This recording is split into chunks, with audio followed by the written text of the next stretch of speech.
The NFL is greedy. That's been apparent for a very long time now, but this offseason put it into overdrive. This time around, they've added an extra game to the schedule, making it an 18-week season. Perhaps you would mock the Shield for their money grubbing, but then you'd be flagged for taunting. Seriously? Shit like this is considered taunting now? There's a huge difference between twerking in the end zone and this. It's funny because they relaxed the rules to bring in the casual audience, yet made them more restrictive when the money was secure. God, this league is too easy to mock. Bring on the teams in the AFC. Bills Mafia is running a gamut across western New York. The fine table-smashing families of Buffalo are looking to expand their operation nationwide. With their great hitman Josh Allen, they will ensure that such dreams will become reality. At least they better, because that man got paid enough to probably buy all of Wyoming, including mineral rights. This is going to be a very big year for Buffalo. After last season's solid push to the conference championship, they will be looking for something greater, to overcome those that bested them last season. Superiority is the name of the game here, and this includes the domain of local politics. The Pagulas feel this is the perfect time to strike for a new stadium. But seriously, if you're going to try and negotiate, at least try to make the offer reasonable. Not demand the city of Buffalo pay for the entire damn thing. Just you watch, the mention of Austin, Texas wasn't just a veiled threat. Last year was overachieving, yes, but for this offseason it seemed weird. It felt less like progression and more like moving chess pieces around to get a better shot at the king. Kyle Van Noy got cut after a year, but the wide receiver core was reinforced with several acquisitions. They didn't bring in Will Fuller and Jalen Waddle for nothing. They know the X factor is Tua. It's only been 1 year, yet there are people already calling him a bust. Now, if he struggles this year, there may be smoke to that fire, but it's way too early to do that. Miami has potential, and they'll want to have staying power. I just hope the same happens for Xavier Howard. He was pissed and wanted out, which would have been devastating for the Dolphins. Fortunately, common sense prevailed and Howard got paid. You see how painless that can be? Bill Belichick sits alone in a film room. He's not watching game film this time, but analysts spewing their hot takes over the past year. Belichick is a fraud. Tom Brady was the one who carried the Patriots to a dynasty. Did you see how badly they fared last year? These statements infuriate the Emperor. He must rebuild his once great dynasty. He's going to do it by paying top dollar to free agents on both sides of the ball. Hunter Henry and Jonnu Smith, Kendrick Bourne and Nelson Aguilar. The return of Kyle Van Noy and Dante Hightower. Matthew Judon and Jalen Mills. There's a lot riding on this year, not just for the Patriots, but the narratives regarding Belichick. Cam Newton was still the starter here, until a convenient accident allowed the hoodie to take him out for the future in Mac Jones. Nothing stops this train. Not even the fucked up shoulders of former star QBs. Cam, meet Wally Pip. You have a shit ton more in common than you might think. The New York Jets are all about misery. There is nothing more consistent over the past 5 years than seeing the butt fumble fail in nearly every conceivable way. While the front office and coaching staff may seem competent in trying to build a new foundation, the gods will find a way to ruin everything. Zach Wilson is going to get thrown into the fire, just like Darnold did before him. But unlike with Mono Man, Wilson's going to hopefully have support. Just don't ask it for the defensive side of the ball. Carl Lawson was a key free agent signing for them, wasn't he? How about enjoying a sequel to CJ Mosley's tenure? Signed Jared Davis too, right? Well, he's out long term. He might be able to come back unlike Vinny Curry. It's gotten so bad that Shaq Lawson was acquired for emergency depth. Jets, it might be one of those years for you. Again. Charm City is hungry. They know what they crave. A chance at Lombardi. However, they've come up short in their recent chances for one reason or another. For the most part, the issues point to one man. Lamar. An electrifying player, yes, but when his legs are cut off by defenses, he's tended to struggle. He regressed as a pocket passer last year. And with an infusion of receiving talent, there will be no excuses for further stagnation. As long as the skill players don't get injured, that is. There's nothing Jackson can do there.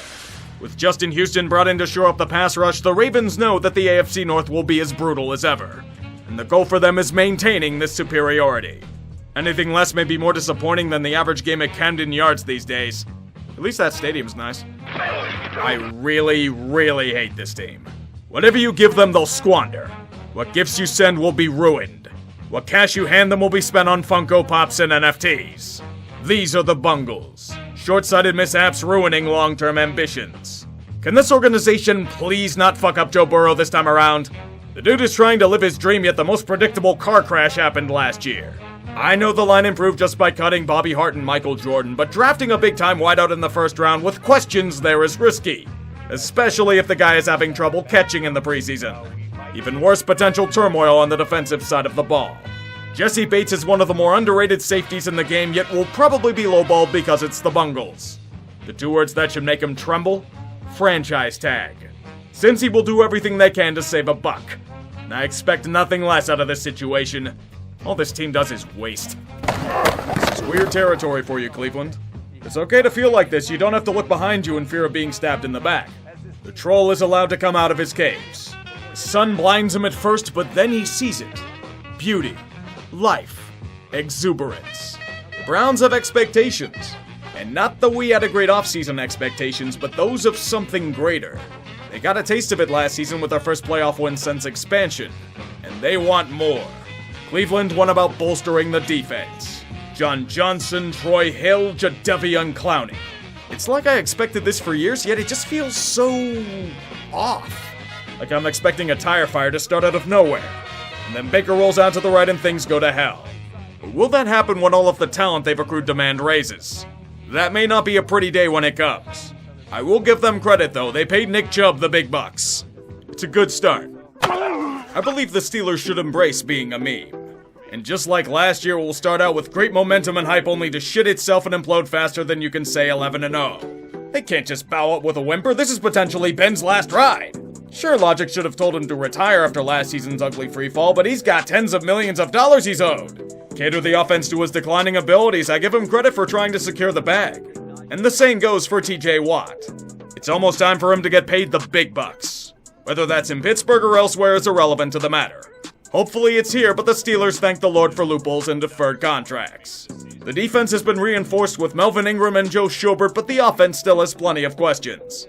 How does the offensive line fare after a major overhaul? Suddenly cutting David DeCastro due to injuries just leaves me questioning their moves in the offseason to go for broke. I'll be optimistic this time. They won't randomly implode until week 14 this time around. And Juju will still flex on social media as the world burns around him. And you thought things had calmed down in Houston. Oh no, my friends, there's a hell of a lot further to go into this rabbit hole. Deshaun Watson, the electric Pokemon, is evolving. As Deshaun Roethlisberger, he now boasts a devastating attack that's super effective on local massage therapists. At first we all thought it was bullshit, but the allegations kept coming. And then it began being legally investigated. Whether or not he plays this year, nobody knows. But that's not the whole story, you say. He's been very public in demanding a trade. It wasn't very effective. The Texans aren't trading him without a king's ransom, and few will pay that much for him with a potential suspension in tow. So now we're at the point where Houston is just stashing Watson and making him rot. They're paying him not to play. When you think this can't go lower, it somehow does. Let's put it this way. With how everything's trending, there's a good chance there won't be a happy ending. In a quiet bitterness on a random weeknight, Andrew Luck reaches into his closet to find an Indianapolis Colts voodoo doll. He can't reach Jim Irsay's magic, but it won't stop cruel fate from stinging other players on the team. What about Carson Wentz? This is his chance to put his best foot forward as the starting quarterback. Did somebody say foot? How about a severe injury to put him out of action? But hold on, this is a 2-for-1 special. Quenton Nelson's out with the same damn injury. And the timetable reeks of government red tape. 5 to 12 weeks. I'd argue for a blacksmith firing, but then T.Y. Hilton goes out with a slew of his own injuries. And then Sam Tevy wrecks his ACL. I get that Wentz and Nelson may play in week 1, but can this team ever catch a break? Maybe they haven't atoned enough for their sins. It's a shame since they could be really good if they stay healthy. The gods must still be angry at them. Say that the jaguar always stalks its prey before pouncing for the kill. When it senses weakness, they make their final move. Good news for you, Duvall, because this team is going to kill whatever is remaining of your spirit. Jacksonville seems to be making the same moves with Trevor Lawrence. He has no offensive line, unproven weapons, and may not be truly ready to face NFL defenses? The best way to create superheroes is through torture and suffering, right? Gardner Minshew can be traded for a few clippings of his mustache. CJ Henderson might get a touch more than that if his demands for a trade are met. Joe Schobert jettisoned a year after signing a big contract. Regime changes are tough, and And Urban Meyer may be a desperation heave who may not be viable for the NFL game, but don't tell that to the Khans. He may be saying the quiet parts out loud to the press, but they'll just book him on AEW if he flops. Can any of those wrestlers fill in as a third down back? Travis Etienne is out with the Lisfranc injury? Oh no, that's a fucking death sentence for running backs. If there's good news for the Titans, the division is all but theirs for the taking. However, in Tennessee, things are much easier said than done. And they know this fact all too well. It's why they went big on both free agent signings and acquisitions. They may have lost Jonnu Smith, but they had a legitimate receiving weapon in Julio Jones. His talents were wasted in Atlanta, but he will hopefully receive new life here. Offense isn't the major question, though. It's the pass rush. Was their Achilles heel in 2020 as nothing they tried worked? They paid the big bucks for Bud Dupree, but how does he do without TJ Watt by his side? Does Janoris Jenkins still have a step in his game to be reliable in the secondary? It's a team that needs another big push or two to achieve championship glory, but can they get it? That's seemingly always been the question, though. King Henry can only usurp so many souls. Everything's awesome in Bronco land. They have an outstanding defense, the young receiving core is looking to develop, and what better way for that to happen than with Aaron Rodgers under center? He's been so pissed in Green Bay that there's no way that he won't go to Denver. He's not in Denver. As they wait one more year for Aaron Rodgers to complete his Peyton Manning arc, there is a quarterback battle emerging in the quest for 500. The feel-good low-event Carolina exile and Teddy Bridgewater? Or the gunslinging high-risk turnover magnet in Drew Lock? For those of you wondering at home, they chose Teddy Bridge for the time being. At least he won't embarrass you in most games? I hope, right? Do you know it's been over 5 years since they won their last ring? Feels like it was yesterday. Perhaps for Denver's sake, George Payton is right and QBs are plentiful in every draft. But John Elway thought the same thing. Well, they made it back to the dance to defend their crown as homecoming king. Yet they got punched in the mouth by a dude trying to relive his glory years. That Buccaneer is doing well in that regard, though. As they were humbled in the Super Bowl, the question remains as such. How do they keep things fresh to maintain AFC supremacy? Injuries rattled the offensive line, so the solution there is to revitalize it with shrewd free agent signings and draft pick investment. There isn't much else to do that doesn't involve maintaining the core. And if they can keep the goddamn illegal firearms out of their cars, they shouldn't have much trouble doing so. There will be rivals trying to usurp them, though. They are hungry for blood. And the same goes for a sacrifice in a team mascot in war paint. He was unceremoniously sent to retirement to overcompensate for past sins. Does the horse at least get a goddamn pension? I'm going to start with this joke at the Apollo someday. I hope it makes you laugh. The Raiders called up the Chicago Bears and asked if they could trade Khalil Mack back to them. Maybe it's funnier if you add a canned laugh track to it.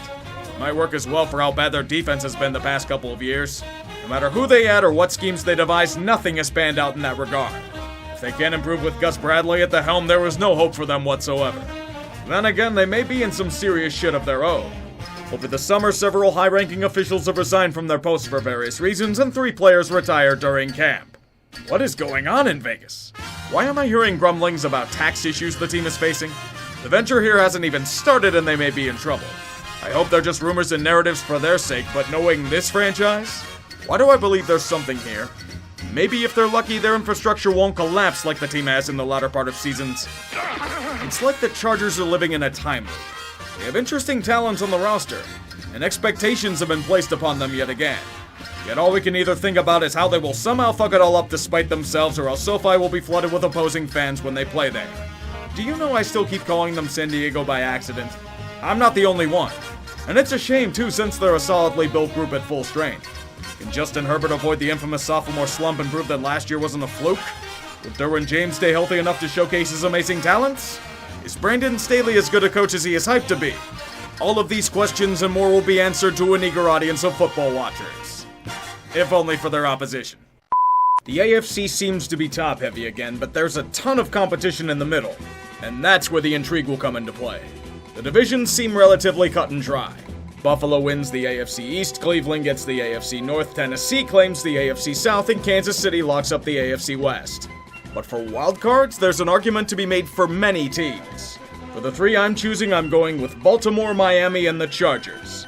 It was very tough to pick anyone who stands out in that regard. So I'm hoping for a really exciting AFC this season. I have a gut feeling another 10-win team isn't going to make the playoffs again. And now he's not being chased. He's running down the middle, the 40. arms in the air in a victory salute. He's pulling down his pants. Put up your pants, my man. Pull up those pants. He's being chased to the 30. He breaks a tackle from a security guard. The 20, down the middle, the 10, the 5. He slides at the 1, and they converge on him at the goal line. Pull up your pants, take off the bra, and be a man.